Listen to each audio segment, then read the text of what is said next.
শুধুমাত্র অশ্লীলতা দিয়ে বিচার করব কেন? আসুন না আমাদের সামাজিক মাধ্যমকে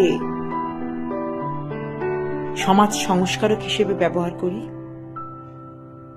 শুধুমাত্র অযৌক্তিকতা, কুসংস্কার, কুপ্রস্তাবে বিচার করব কেন? আসুন না সামাজিক মাধ্যমকে এসবের প্রতিবাদের কেন্দ্র গড়ে তুলি। শুধুমাত্র সামাজিক ধ্যান ধারণাকেই সমাজ মাধ্যমে প্রশ্রয় দেব কেন? আসুন না নবজাগরণের সৃষ্টি করি। সামাজিক মাধ্যম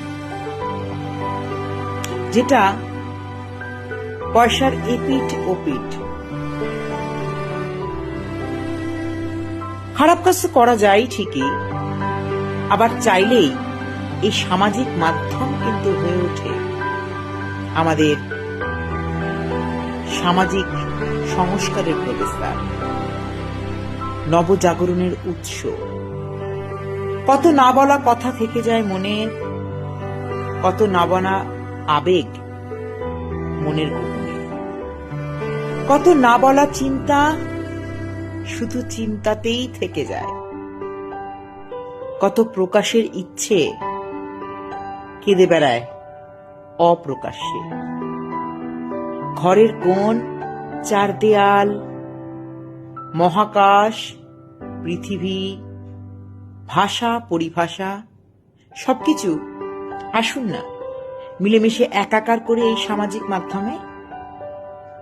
যেগুলো আমরা করতে পারি না, যেগুলো চেয়েও চাইতে পারি না, যেগুলো বলেও বলতে পারি না, আসুন না সেগুলো বলি আমাদের সমাজ মাধ্যমে।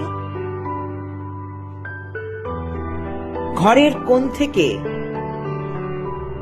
পৃথিবীর প্রত্যেকটি প্রান্তরে, প্রতিটি মানুষের মনে মনে আসুন না একটু বিচারণ করি এই সমাজ মাধ্যমের মাধ্যমে।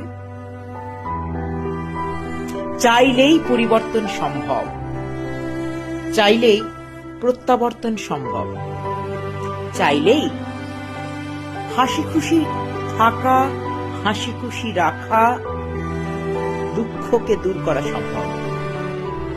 আসুন না এই সামাজিক মাধ্যমের মাধ্যমে গড়ে তুলি সামাজিকতার নতুন পরিভাষা। শুরু হোক এক আন্দোলন, শুরু হোক নতুন প্রবর্তন, শুরু হোক চলা বলা কথা বলার